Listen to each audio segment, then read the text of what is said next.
Is astrology a guide to aid us in mastering the universe?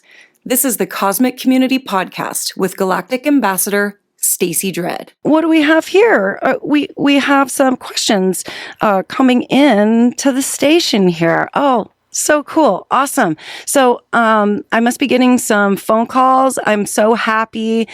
Oh my gosh. Okay, cool. I didn't know if this like live phone call thing was going to work or if it wasn't. So I just got handed a stack of things. Awesome, you guys. Okay. So we got plenty of stuff here to get us through the show. But you can still call with any questions. I have a handful here.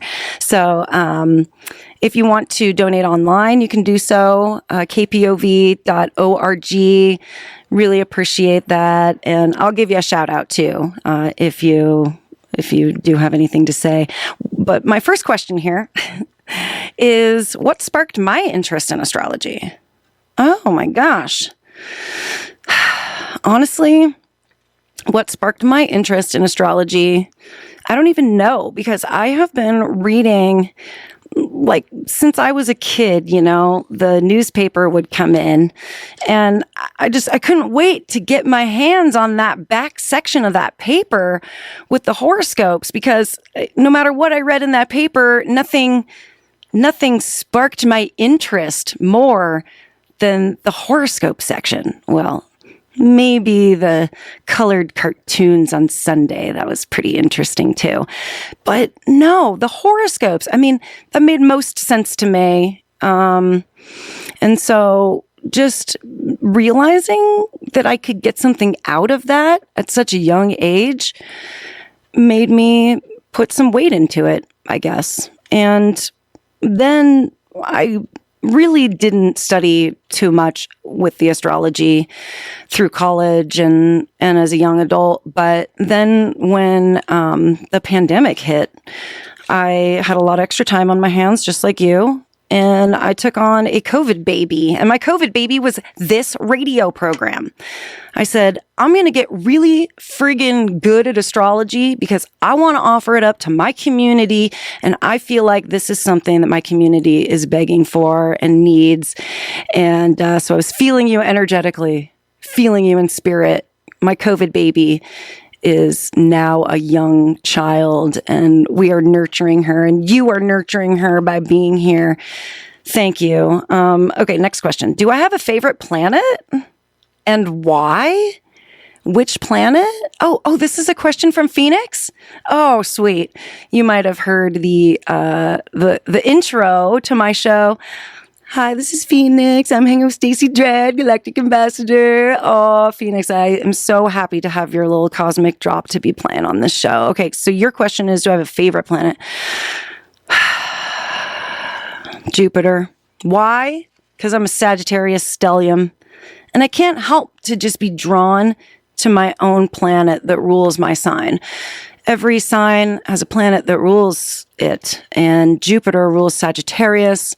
Jupiter is the big sign of energy and enthusiasm and excitement. And I've been told that I smile a lot and that I have the energy that really could last a lifetime. So, I really represent Jupiter on a big level for sure. Okay, let's take one more question. Can I explain what conjunction, sextiles, and stelliums mean? Okay, get out your books. A conjunction is when two planets cross each other. They align perfectly in the astrology chart. In astronomy, you would look up in the sky and you would see, that those planets may or may not line up in the ecliptic. They may be above or below each other. It may not be an exact, perfect, one goes right over the top of the other one when you look up in the sky astronomically. But in terms of the astrology, it's like a 2D chart. So they're crossing over each other in the astrology chart. And when two planets conjunct, that means that their energies come together. And it's like when two friends meet each other. Okay. What do? They're having a conversation. They're checking in. They're closing out the old cycle and they're starting up the new cycle. And a sextile is when two planets or points are 2 signs apart. That's a 60-degree angle, and a sextile is an aspect. These are called aspects. These are called astrological aspects, conjunctions, sextiles. A sextile is 60 degrees apart, and it's considered to be the most harmonious and the most easy aspect. A trine is 4 signs apart. That is a very supportive aspect. And those only happen in between the like signs, like fire signs to fire signs get trines. Water signs to water signs get trines. So those are supportive aspects. And a stellium is simply when you have 3 or more planets or points in one sign. And that just means that you have a lot of weight in one area. Like we have a stellium in Aries right now with those 5 planetary energies there. So awesome. Very, very good questions. I really appreciate that. Okay, I'm going to play a quick song, catch my breath, and come back and give the rest of the astrology report and answer more questions. And this is Stacie Dread, your galactic ambassador in the cosmic community. Astrology started today at 4 o'clock because we are in the midst of our spring fund drive. So if you can support the station, been saving your donation for this program, go ahead, hop online. Give a call, 541-322-0863. Give a donation. But also, I do have the phone lines open for astrology questions. And yes, it's like first time ever. So did not mean to make that confusing at all. And so apologize for throwing it all out there. But sometimes you just got to throw it all out there because I know that I have some really avid listeners who are really trying to understand how astrology can work in their life. And I did get an email from a listener, hope you don't mind me saying, but from Wyatt, I believe.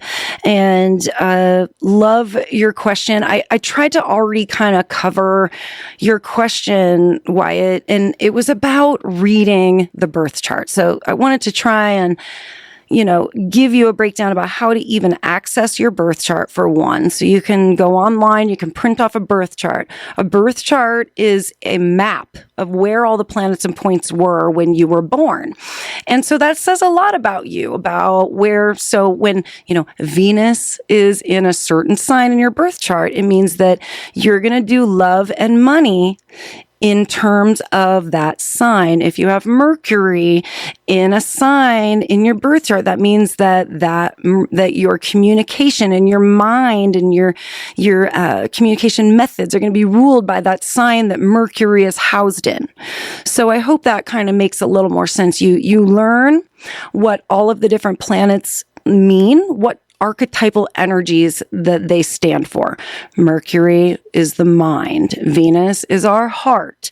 Mars is our physical body. And on and on. Each planet represents some archetypal part of this being human. Okay. And so then as you read your birth chart, you start to understand that I have a Venus. I have a love language, and it exists within this sign. I have also Mercury, a language, and it exists within this sign. I'm this type of communicator.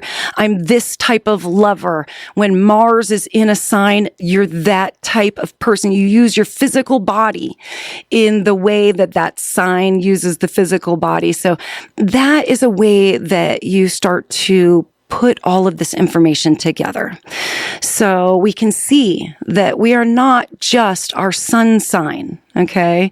We're not just a Sagittarius. We're not just a Cancer, where our sun is. We are a compilation of a lot of points and different styles. So when you get an astrology reading from like a professional, they would read your birth chart with you. They would say, this is where your Mars is. So your physical body is coming out like this, or this is where your Venus is. So your heart, and this is how you do relationships. So I hope that makes a little more sense. The moon, where your moon is in your birth chart, that is how you are in your private life, like your more intimate spaces. Like your moon is who you are at home in your intimate life. So yeah, very, very interesting. And I love reading birth charts. I love reading charts. I sit with a chart every week when I am here. I'm looking at the weekly chart. So right now I'm looking at the chart for some little baby that's being born right now, actually. A very, very important question has come up. And that is, what is 444, Stacie Dread? Okay, I have your answer. It's layered. 444 means a lot of things. 444 is a time of day, 4:44 p.m. And because I'm between 4:30 and 5 p.m. for my live show, I always move through the 444 moment. And that is a good time for me to also stop and say who I am and that you're listening to KPOV, and remind you what show you're listening to. So we do have kind of some requirements here as DJs to like stop, remind people what they're listening to. So 444, it gives me a moment to slow down, to reintroduce myself, to remind you who you're listening to and what you're listening to. But 444 has become so much more than that, hasn't it? I know that a lot of people out there just 44444. I mean, I walk into a room and people are like 444, and I'm just like, oh my gosh, I have really started something. So what is 444? 444 is a message from the universe to my heart that says, Stacie Dread, Galactic Ambassador, you are in the right place at the right time, right now. And 444 is everything. It's everything and nothing. So whatever it means to you, I've heard these numbers get repeated to us. 444 is my number that gets repeated to me everywhere I look. But you have a number that gets repeated to you, don't you? What is it? 111, 222, 1111, 1010, 1212, 919, 612. I mean, it could be anything. It could be your birthday, your parents' birthday, a time of day that I don't know why, but I always look at the clock when it's that time. That is some frequency that you're tuning and tapping into that is reminding you that you are a child of the universe. Okay, next question. What does the next month look like for the Sagittarius community? Oh, I've got some Sagittarians out there. Yeah, because I'm a Sagittarius stellium, I tend to magnetize with other Saggies. And I actually am really close with some other Saggies. And so I have a feeling that this question has come in from one of my Saggy girls. So, okay, Saggies. Our time has come. All of that squaring to Pisces was hard. Okay, but that time period is over. And that time period was about the last 3 years. And it was more than that. It was when Neptune was moving through Pisces, that was about 13 years of being squared off by a major, major planetary energy. Neptune is hopes, dreams, and desire. So we were literally being challenged to take action forcefully on hopes, dreams, and desires, creating and taking action. And then Saturn spent 2.5 years in Pisces, and Saturn's a heavy planet of responsibilities and boundaries and rules and restrictions. And that was all being placed onto Sagittarians over the last 2.5 years. Neptune, Saturn have both moved on to Aries. And so now we have those planets in a fire sign and they are trining off to you, Sagittarius. And what did I just say about trines? Trines are helpful. They're supportive. They're quick. Okay. And that's not necessarily saying it's going to all be good or bad. Okay. Astrology is not good and bad because it's all about how you take it and work with the energies that are available. So no matter what happens over the next 2.5 years with Saturn moving through Aries, or the next 13 years with Neptune moving through Aries, we're just going to know that it's going to be supportive and benevolent for our future, and that it is going to happen very quick because trines are really, really fast. So I think the pace is going to start picking up for Sagittarius, and we're going to be funny again. Finally, we're going to be attractive again, and we're going to have things to offer and not just be in a constant state of struggle. So that is moving on to those who have Cancer, Capricorn, and Libra right now, because you're getting the squares and the oppositions from Aries. So good luck with that. Okay, next question. Oh my God, I love all these questions. You guys are doing amazing.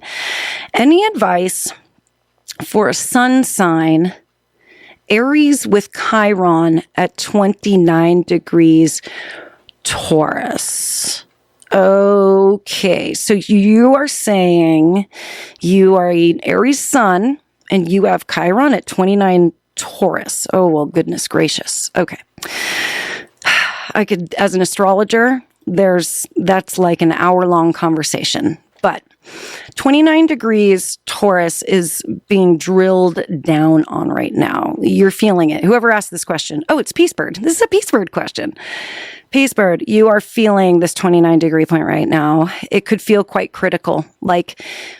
It's like things need to happen like right now because of this 29 degree energy with Uranus in Taurus and then Venus. I mean, this is where this conjunction is this week. So paying very, very close attention to this long-term cycle in Taurus. So Uranus has been in Taurus since 2018. So there's something about the 2018 to now cycle that's coming in.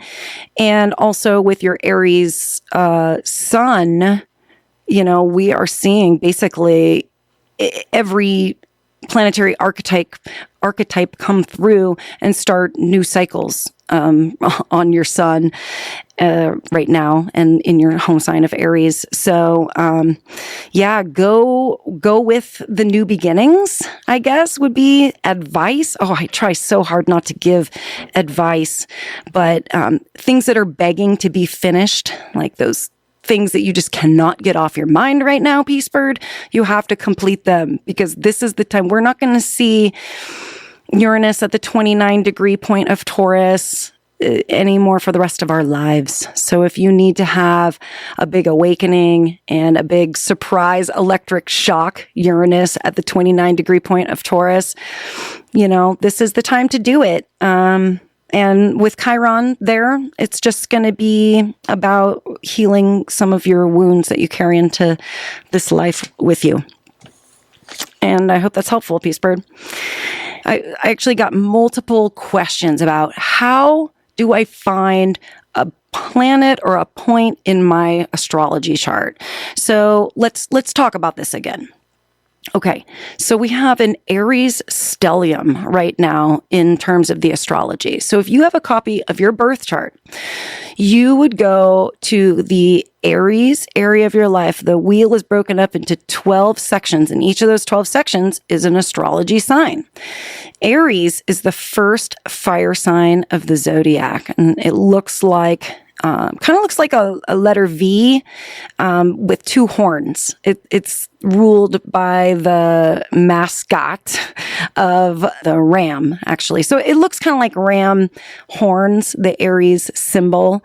So you find that symbol, and then those within that section, within that cut of the pie, the astrological pie, you're going to see little lines in between there. And there's 30 lines in between, and that represents the 30 minutes within each sign. And then you'll see also that you may have some planets or points there. Along those lines, you would count 1, 2, 3, 4, 5, 6. And if you count it to the 6th line in that sign, you would have that planet or point at 6 degrees Aries. If it counts all the way back to the 25th line, then it's 25 degrees, rather. Sorry, I said minutes, but it's degrees. There's 30 degrees in each sign. That's what the little tick marks are. So you find that degree point, you find the astrological sign, and there you are. You have found the home. You see if there's anything there in your chart. And if so, you can read about what that archetypal energy is and apply that to the themes in the astrology at that time. So not super duper complex, but it's a lot to learn at first because it's kind of like its own language. But once you know just the basics about reading a map, north, south, east, west, it gets a little bit easier. So you can always send me an email at thecosmiccommunity@kpov.org with any questions to follow up about that. But I'm just going to take one more question, and then it's going to be time for me to check out of here and take a rocket to the moon. How would I describe a person who has their sun in fire, their moon in water, and their rising sign in earth? Well, first off, I would describe them as a well-rounded person because they have 3 different types of energies here, which is nice. You got fire, water, earth. The only thing you're missing there is a little bit of air. And then you'd be like totally well-rounded with all of the elements. So without the air energy, air is like conversation and thinking and thought and just letting things kind of have space a little bit. So maybe this person is like a person who doesn't allow maybe enough space, also that might be something that they are going to be like craving a lot and wondering like, where's the space? Where's the air? Where's my air to breathe? So you got fire, water, and earth, and fire and water together create steam. Water and earth together create mud.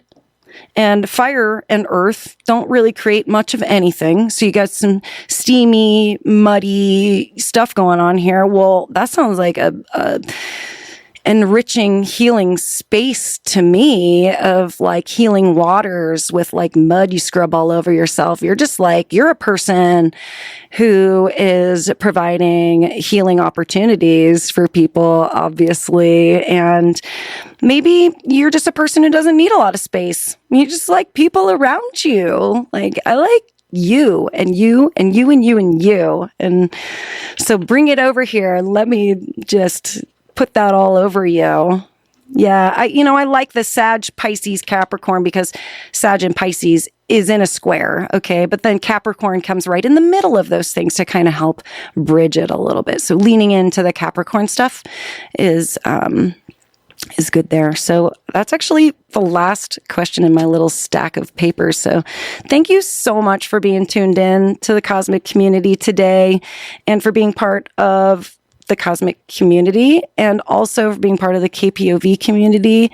We couldn't do it without you. So I will be back next week at my regular time, 4:30, and I wish you the very best. Take such good care. Peace. Thank you for listening to the Cosmic Community Podcast. More can be found at kpov.org/thecosmiccommunity.